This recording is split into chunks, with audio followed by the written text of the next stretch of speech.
मित्रांनो, रंग माझा वेगळा या मालिकेच्या 6 एप्रिलच्या एपिसोडमध्ये आपण पाहणार आहोत. कार्तिकी दीपाला म्हणते की मी डॉक्टर फ्रेंड आणि तुझं हॉस्पिटलमधील बोलणं ऐकलं होतं. डॉक्टर फ्रेंडमुळेच आपण गरीब झालो ना. त्यावर दीपा तिला समजावत म्हणते की तू जे काही ऐकलं ते खोटं आहे असं मी म्हणत नाही, पण तुला पूर्ण गोष्टच माहीत नाही. तू एकच वाक्य ऐकून उगाच स्वतःच अर्थ लावला आहे.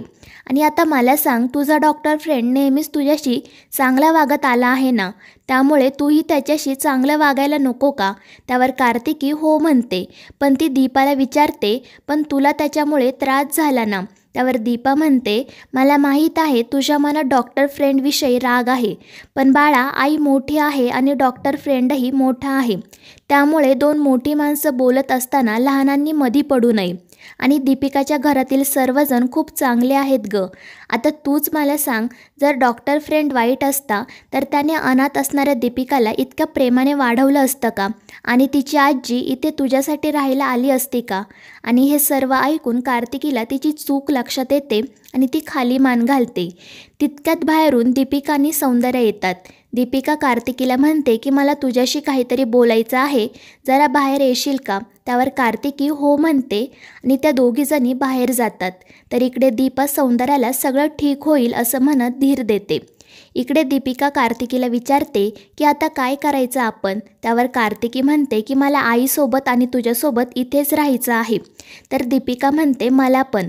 त्यावर कार्तिकी म्हणते मग आपण राहूया ना, कशाला मोठ्यांचं ऐकायचं आपण सगळंच? त्यावर दीपिका म्हणते पण ग्रँडमा खूप सॅड होती, रडत पण होती ती. त्यावर कार्तिकी म्हणते हो ना, मला पण खूप वाईट वाटलं. तर दीपिका म्हणते मी तुला एक रिक्वेस्ट करू का? तू जा आणि थोडे दिवस राहा तिकडे, म्हणजे ग्रँडमा हॅपी होईल. आणि आपल्याला आंटीने सांगितलंच होतं ना, चांगुलपणा म्हणजे जे सॅड असतात त्यांना मनापासून मदत करायची. तू जर तिकडे गेली तर ग्रँडमा हॅपी होईल. त्यावर कार्तिकी म्हणते पण आपण इकडे खूप मजा करू शकतो ना? त्यावर दीपिका म्हणते अगं पण आपण स्कूलमध्ये भेटूच ना, तेव्हा आपण रिसेसमध्ये खूप गप्पा मारू, मजा करू. आणि तुला थोडेच दिवस तिकडे राहायचं आहे, कायमचं नाही. पण तरीही कार्तिकी नाराज होत म्हणते पण माझी आई. त्यावर दीपिका म्हणते तू नको काळजी करू, मी सांभाळेल तिला. आणि तुलाही तिकडे कंटाळा येणार नाही, कारण तिथे आजोबा आणि आदी कॅक्स आहेत. ते खूप हसवतील तुला, तुला खूप मजा येईल त्यांच्यासोबत. प्लीज 1 वीकसाठी जा ना तू. जर तू हो म्हणाली तर ग्रँडमा हॅपी होईल ग. प्लीज जाशील ना? तर दुसरीकडे घरामध्ये दीपा आणि सौंदर्या मुलींची वाट पाहत असतात. तितक्यात त्या दोघीजणी तिथे येतात. कार्तिकी त्यांना सांगते की मी आजीच्या घरी जायला तयार आहे. आणि ते ऐकून सौंदर्या तिला आनंदाने मिठीच मारते. तर दीपाही खुश होते. सौंदर्या म्हणते माझ्या दोन्ही नाती खऱ्या समजूतदार निघाल्या, ग्रँडमाच्या मदतीला धावून आल्या, थँक्यू सो मच.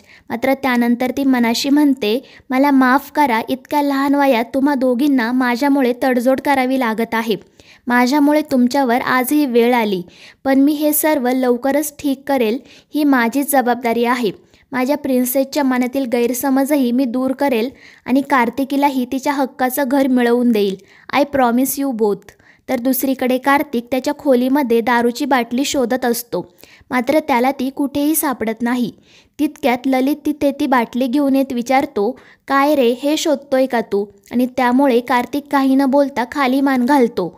तर ललित त्याला म्हणतो ये इकडे, आज आपण दोघे मिळून दारू पिऊ. आणि त्यानंतर तो कार्तिकला विचारतो की तुझ्या खोलीमध्ये ग्लास वगैरे आहेत का, की डायरेक्ट बाटलीच? आणि पुढे तो हसतच म्हणतो तुला असेल सवय, पण माझी सवय आता सुटली आहे. मात्र ललितचं असं बोलणं ऐकून कार्तिकला त्यावर काय उत्तर द्यावं हेच कळत नाही.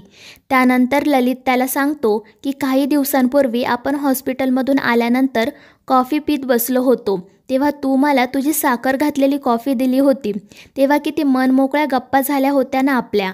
आजही तशाच गप्पा होतील, फक्त आज पेय बदललं आहे, पण इट्स ओके. आणि तो कार्तिकला त्याच्या बाजूला बसायला सांगतो आणि म्हणतो की तसाही तू डॉक्टर आहे, तुला शरीरशास्त्र कळतं, तुझ्यासोबत बसून प्यायला काहीच प्रॉब्लेम नाही.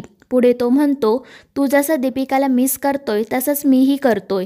दीपिका या घरात नसल्याचं जेवढं दुःख तुला आहे त्यापेक्षा जास्त दुःख मला आणि तुझ्या मम्माला आहे. कारण एका विशिष्ट वयात आल्यानंतर माणसाची सहनशक्ती कमी होते, हळवी होतात माणसं. मग सौंदर्यालाही मी बोलावू का रे दारू प्यायला? आपण तिघे मिळून दारू पीत बसूया. जर दारू पिल्यानेच दुःख विसरली जाणार असतील तर तिघेही एकत्रच बसून पिऊ, सगळ्यांचीच दुःख हलकी होतील. मात्र यावर कार्तिक काहीच बोलत नाही. तो शरमेने खाली मान घालून सर्व काही ऐकत असतो.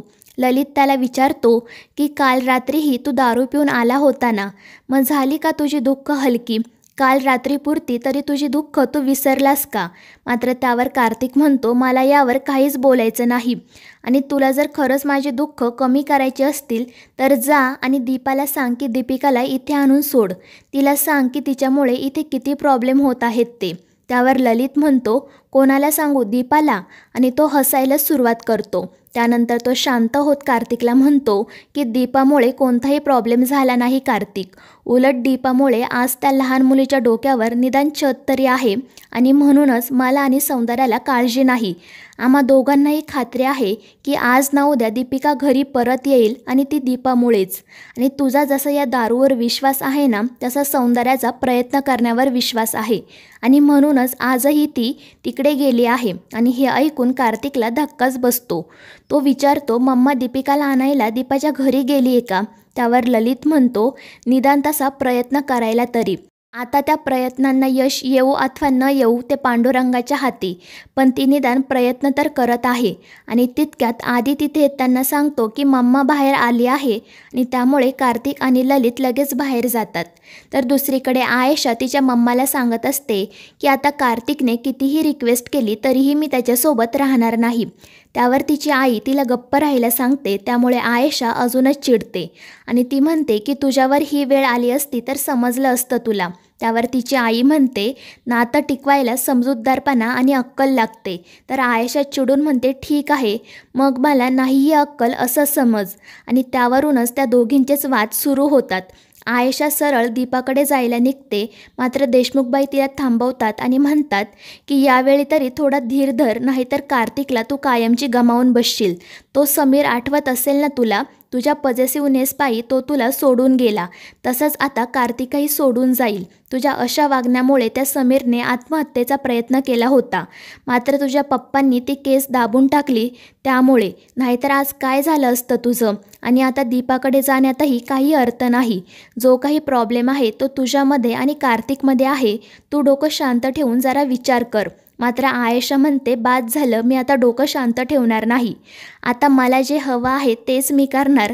काहीही झालं तरी कार्तिकला मिळवणारच. आणि ती रागातच तेथून निघून जाते. आणि तिचं हे वागणं पाहून देशमुखबाईंना धक्काच बसतो. तर दुसरीकडे कार्तिक सौंदर्याला दीपिकाबद्दल विचारतो. तर ती सांगते की मी दीपिकाला समजावण्याचा खूप प्रयत्न केला पण ती नाही आली. त्यामुळे कार्तिक खूपच पॅनिक होतो. तो स्वतःच्याच नशिबाला दोष देत राहतो. सौंदर्या त्याला समजावते की आपण ज्या गोष्टींशी डील करतोय त्यामध्ये लहान मुलगी इन्व्हॉल्व आहे, त्यामुळे काही गोष्टींना वेळ तर लागणारच. त्यामुळे कार्तिक श्वेतावर ओरडत म्हणतो की का वागली तू असं श्वेता? का केला असा मूर्खपणा? तुझ्यामुळे माझी मुलगी मला सोडून गेली. त्यामुळे श्वेता खूपच घाबरते. मात्र तरीही ती कार्तिकसोबत वाद घालण्याचा प्रयत्न करते. मात्र सौंदर्या तिला बरोबर गप्प करते. त्यानंतर ती कार्तिकला शांत करत म्हणते की दीपिका नक्की परत येईल, ट्रस्ट मी. आणि आज दीपिका परत आली नाही, पण एक पाहुणी आपल्या घरी आली आहे आणि ती कमलाला आवाज देत बाहेरून कार्तिकीला घेऊन यायला सांगते. आणि कार्तिकीला पाहून कार्तिक आणि श्वेताला धक्का बसतो. तर आदी आणि ललित खूप खुश होतात.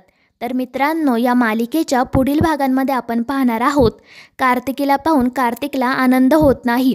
तो सर्वांना म्हणतो की दीपिकाच्या ऐवजी एक वेगळीच मुलगी घरात आली आहे आणि तरीही तुम्ही सर्वजण आनंदी कसे आहात? माझ्या दीपिकाची जागा कोणीही घेऊ शकत नाही. तर दुसरीकडे दीपाच्या घरी भाजी पोळी वरण भात हे जेवण बनवलेलं असतं, मात्र दीपिकाला पिझ्झा खायचा असतो. तर दुसरीकडे कार्तिकीसाठी नूडल्स आणि बर्गर बनवलेले असतात, मात्र तिला वरण भात खायचा असतो. तर मित्रांनो, या मालिकेचे पुढील भाग अतिशय रंजक होणार आहेत. या मालिकेच्या पुढील भागांच्या अपडेट्ससाठी आपल्या चॅनलला सबस्क्राईब करा.